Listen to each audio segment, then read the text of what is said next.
U f'din it-triq Gianni Borċ li r-residenti għamu maħsuda kif għas-7:30 ta' filgħodu sar delitt permezz ta' numru ta' tiri ta' arma tan-nar.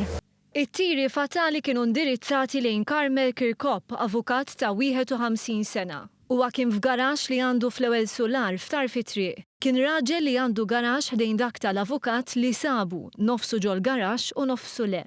Fil-garaxx kien hemm il-Mercedes tal-avukat ukoll milquta minn tiri.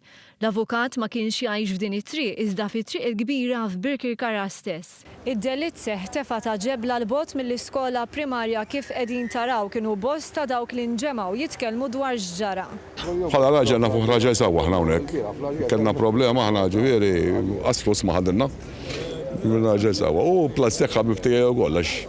Trabba fejhom il-mara tiegħi. Qed tifhimni nissewwa ħafna ma nafx. Jien ma nistax nemmen. Għax ħafna kien tifel tajjeb. Anke l-mara tiegħu u familja tiegħu nissewwa. Smajt l-ambulanzi, ma staċ smajt bata tennis ġejt hawn ħaġa biss ma nafx. Kont tafu l-avukat? Ejja żinafu. X'tip kien? Kif Naġa Kwit, taf tiegħu kien President tal-banda. Tifel qalbu tajba għandi xokk fuq bħalissa qasta ħossni mballa ħola Malti, ma stennejt għadil biċċa xogħol. Tifhem? Kif huma l-djar hawnhekk, djar garaxxijiet xaw? Garaxxijiet hemm ġew hemm balla garaxxijiet, ġifieri. U familjari nistgħu ġifieri kollha kollha nissew ġifieri u hekk.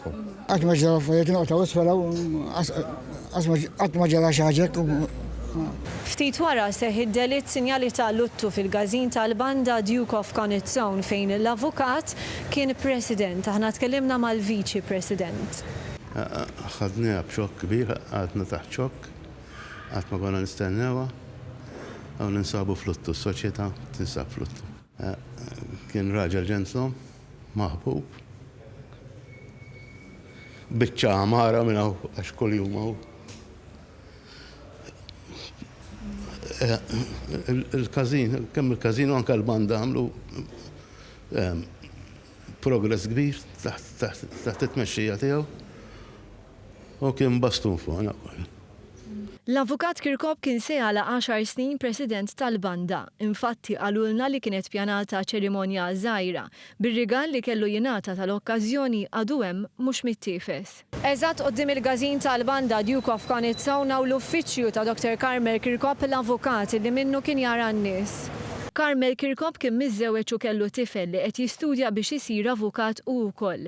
Kienu momenti ta' diq għal dawk kollha preżenti meta ppreżentat ruħha oħtu li fi stat ta' xokk bdiet tinsisti li tixtieq tara lil ħuha. B'sinjal ta' luttu l-bib prinċipali tal-qorti jinżamm nofsu magħluq u b'terħa sewda memuża. Il-Kamra tal-Avukati sejħet laqgħa straordinarja tal-Kumitat tagħha fejn tat direttiva lil membri biex b'sinjal ta' rispett lejn avukat Carmel Kirkop ma jippatroċinawx każi għal kumplament tal-jum. Inqas minn 9 sigħat wara dan id-delitt il-Pulizija sejħet tal-konferenza tal-aħbarijiet li fija kkonfermaw li l-ġisem instab wiċċu fuq diversi tiri tal-arma tan-nar fuq id-dar u kif ukoll fuq in-naħa ta' quddiem tal-ġisem. Minn stħarriġ preliminari wkoll mis-CCTV cameras li kien hemm fit-triq il-Pulizija temmen illi min spara ħarab minn fuq il-post permezz ta' karozza żgħira ta' lewn ċaru għalhekk il-Pulizija qed titlob għal kull min seta' kien fit-triq dak il-ħin sabiex anke b'mod anonimu tgħaddi kull tip ta' informazzjoni li jista' jkollha. Fejn ġara l-każ f'Inħawi, hemmhekk ikun frekwentat minn ħafna nies minħabba li hemm skola. U nemmen jien illi jista' jkun hemm xi nies li se tawraw xi ħaġa u għaldaqstant nitolbu li kull min għandu xi informazzjoni fuq dal-każ jersaq lejna, ovvjament ħanrispettaw anke jekk irid jieqaf anonimu, imma żgur kull informazzjoni hija tajnuna f'din l-investigazzjoni. L-assistent kummissarju Silvio Valletta stqar l-investigazzjoni għadha f'fażi bikrija u għalhekk għadu mhux stabbilit seta' kien il-motiv wara dan id-delitt.